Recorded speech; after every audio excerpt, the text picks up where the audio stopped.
We often picture weight loss involving, these really grueling gym sessions, right? Yeah, absolutely. Treadmills, weights, the whole 9 yards. But what if? What if there's a major path to your weight goals that doesn't need a single sprint or lifting session? Hmm. Like for people juggling busy lives, maybe dealing with physical limitations, or let's be honest, who just really don't enjoy traditional workouts. Right. A lot of people fall into those categories. So today's deep dive, we're looking into the science of weight loss without all that formal exercise. Could this actually change your I perspective? think it could. We're definitely looking beyond just structured exercise today. Mm. We want to explore the, well, surprisingly powerful roles of NEAT, that's non-exercise activity thermogenesis, Okay, neat. Got it. and also, smart food choices, plus getting a clearer picture of how metabolism actually works. So the goal is really to show that, look, effective, sustainable weight management is possible, even if you never set foot in a gym. Exactly. It's about understanding the whole picture. Okay, so foundationally, weight loss comes down to a pretty basic idea, doesn't it? Burn more calories than you eat. Energy balance. That's the core principle, yes. Yeah. Calories in versus calories out. Simple enough on paper. Well, yeah.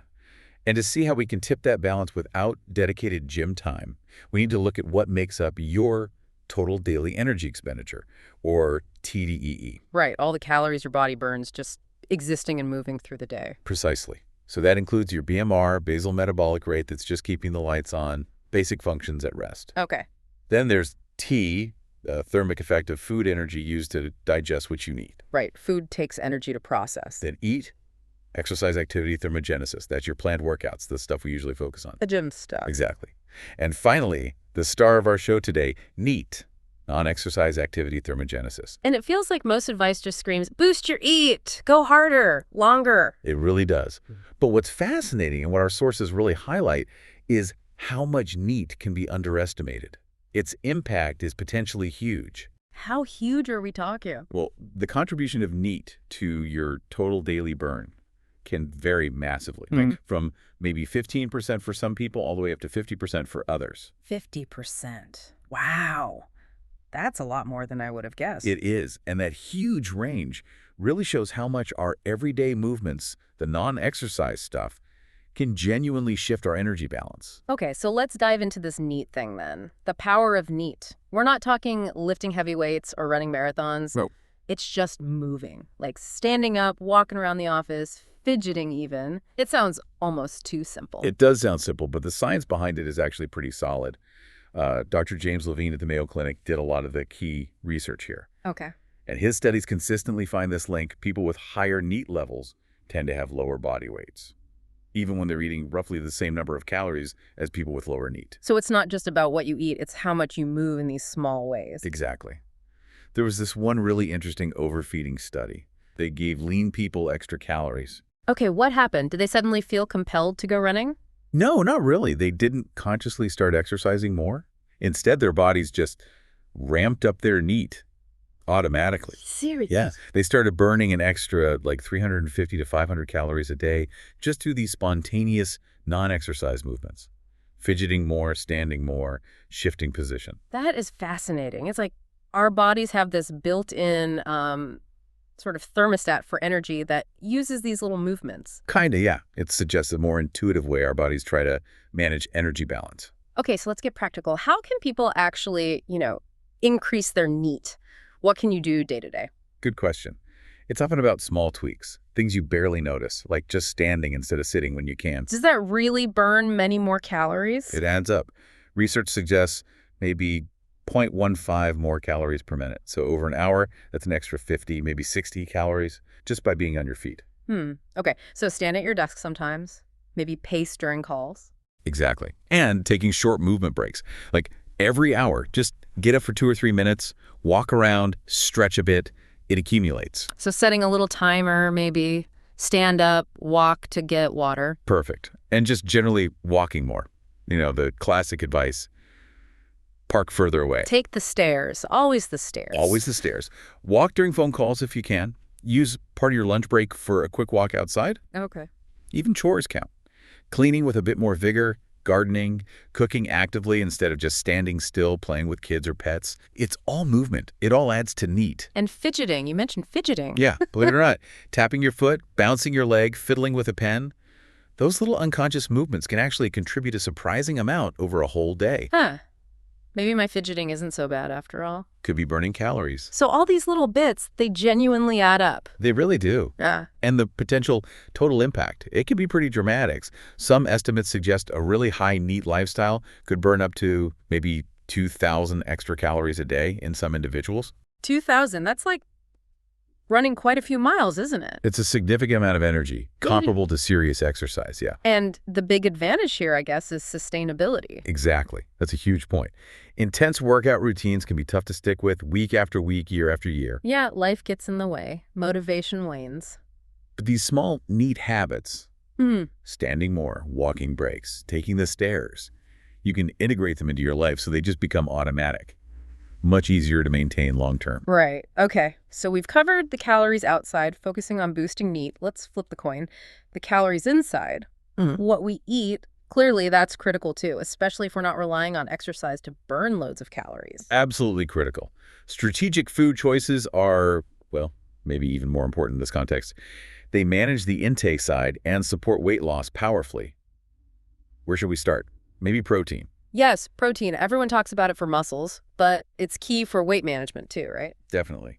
For a couple of reasons. First, it has a higher thermic effect, the TIF we mentioned earlier. Yeah. Right. It takes more energy to digest. Yeah, about 20 to 30% of protein calories get burned just in processing it. So that helps the calories outside a bit. But maybe even more importantly, it's fantastic for satiety. Feeling full. Ah, the hunger fighter. Exactly. Protein helps reduce hunger hormones, like ghrelin, and boosts hormones that tell your brain you're satisfied. So you naturally tend to eat less overall without feeling deprived. Makes sense. And it helps keep muscle while you lose weight. Crucial point, especially without intense strength training. Getting enough protein, the general recommendation is often around 1.6 to 2.2 grams per kilogram of your body weight, helps preserve that metabolically active muscle mass during weight loss. Lots of studies link higher protein intake to better weight loss results and body composition. Okay, so focusing on things like chicken, fish, beans, lentils, tofu, that seems like a smart move. What's next after protein? Next up, fiber. Your fullness ally, you could call it. Okay, fiber. Often overlooked, maybe. Definitely. Especially soluble fiber. This stuff is amazing. It absorbs water in your gut and forms this gel-like substance. Okay. What does the gel do? Several things. It slows down how quickly food leaves your stomach, so you feel full for longer.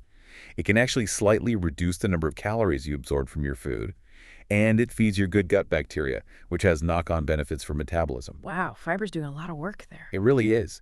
And the great thing is, often just by consciously adding more fiber-rich foods, vegetables, fruits, legumes, whole grains, people find they spontaneously eat fewer calories overall. You just feel more satisfied.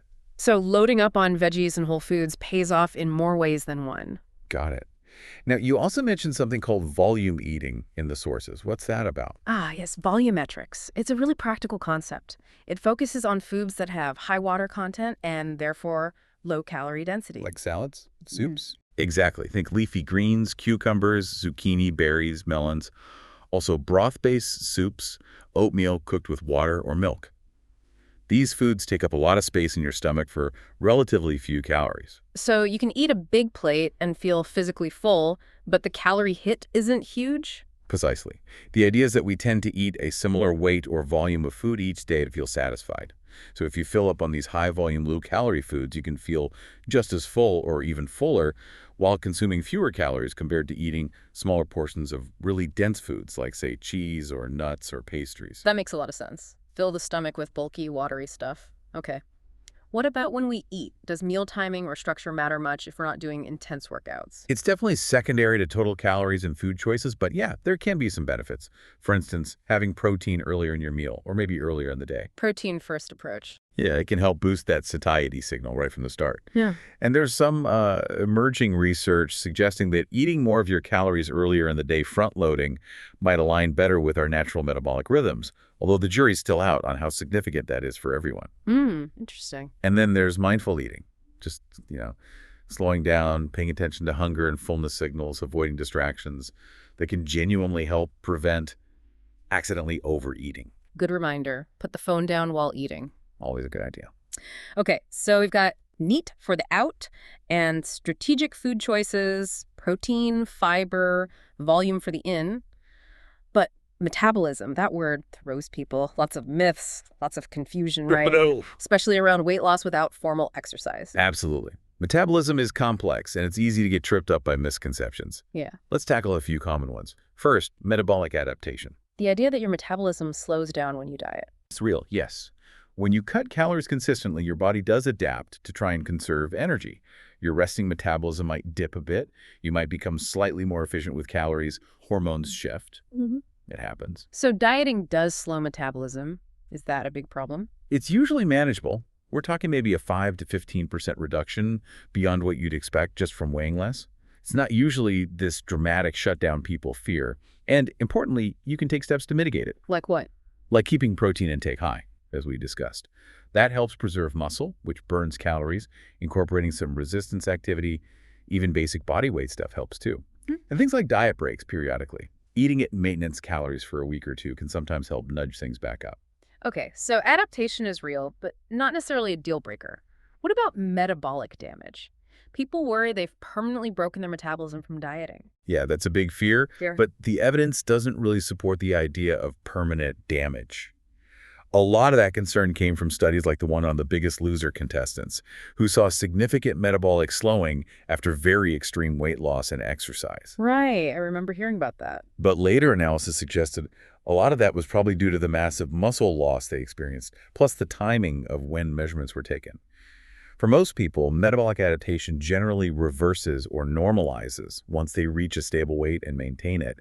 You don't permanently break things by dieting sensibly. Okay, that's really reassuring to hear. What about age? Everyone knows metabolism tanks after like 30, right? Yeah. Making weight loss impossible. The age myth.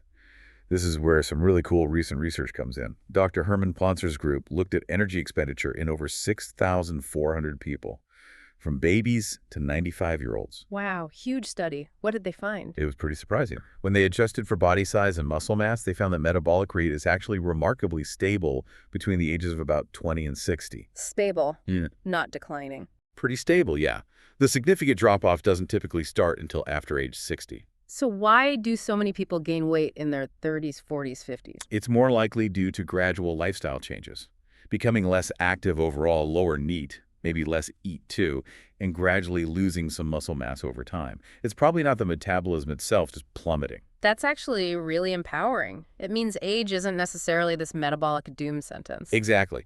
It suggests that if you stay active, keep that NEAT up, and work to preserve muscle mass, you can fight back against that typical middle-age weight gain quite effectively. Fantastic news. Okay, so putting this all together, focusing on weight loss mainly through NEAT and diet. Let's talk safety. Is this a genuinely healthy way to go? That's a crucial question. And yes, for many people, it absolutely can be a safe and effective approach. One big benefit is accessibility. It works for people with injuries, major time constraints, or who just dislike gyms. Right. Makes it doable for more people. And potentially more sustainable long-term, as we said. Plus, even modest weight loss, just 5 or 10% of your starting weight achieved this way, can bring significant improvements in blood sugar, blood pressure, cholesterol, real metabolic health benefits. Okay, benefits are clear. Any potential downsides or things to be mindful of? Well, a couple things to consider. Without specific resistance training, you might lose a bit more muscle mass alongside fat compared to someone who is lifting weights. Which is why that high protein intake is so important. Exactly.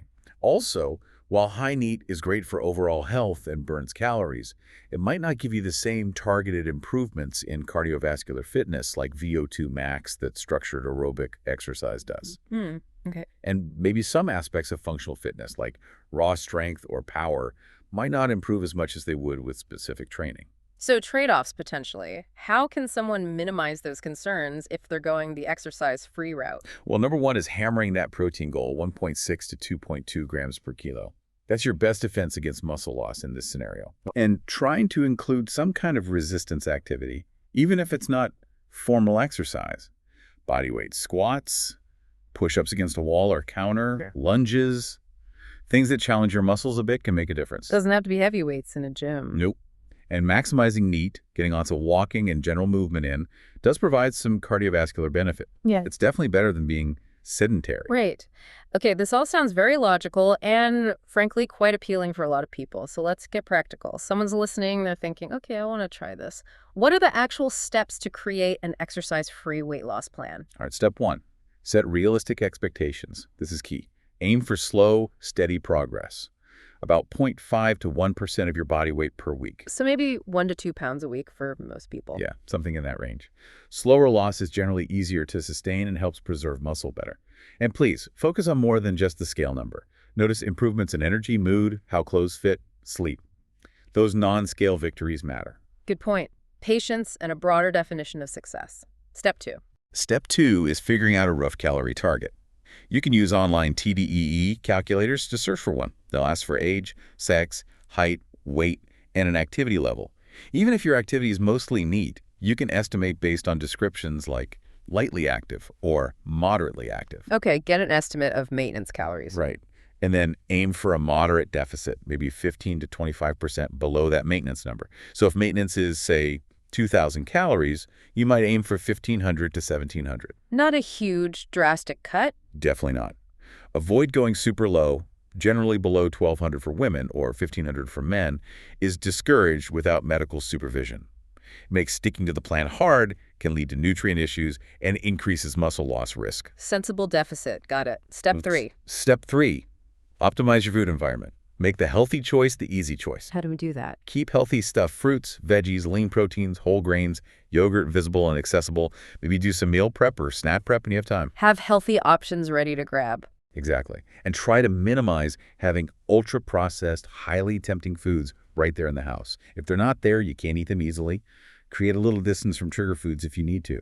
Out of sight, out of mind. Somewhat. Okay. Step 4. Must be NEAT related. You guessed it. Step 4, consciously maximize that need. Make it a priority. Schedule those standing or walking breaks maybe every 30 to 60 minutes. Use a timer again. Could work. Or use habit stacking. Like every time you finish a task, stand up and stretch. Every time the phone rings, stand up to answer it. Link movement to existing routines. Smart. And maybe track your steps for a while. See what your baseline is, then gradually try to increase it. Find opportunities, stairs, longer rails, pacing. Make movement normal. Integrate it everywhere. Okay, final step. Step 5. Step 5, monitor progress beyond just weight. We touched on this, but it's important. Take measurements, weighs, tips, etc., maybe once a month. Take progress photos. Seeing changes visually can be really motivating. Absolutely. And track those other things. Energy levels, mood, sleep quality, stress. How are your hunger and cravings changing? These are all valuable signs that things are moving in the right direction, even if the scale is being stubborn one week. Right. Track the whole experience, not just the number. Yeah. Okay, so summing this all up, it really feels like sustainable weight loss is possible without hitting the gym hard. It comes down to being really intentional about need all that daily movement and making those smart, strategic food choices consistently. That's the heart of it. It's about embracing these often smaller, seemingly less dramatic changes, but doing them consistently over time. That's where the real lasting impact comes from. You have more control than you might think. It really puts the power back in your hands, even if formal exercise isn't feasible or desirable. Precisely. Consistency trumps intensity here, and celebrate those non-scale wins. They keep you going. Absolutely. So maybe the final thought for you listening isn't, how can I force myself to do grueling workouts? Maybe it's, what small, sustainable movement changes can you weave into your day starting right now? It's those consistent shifts, the ones you barely notice after a while, that can add up to something truly meaningful.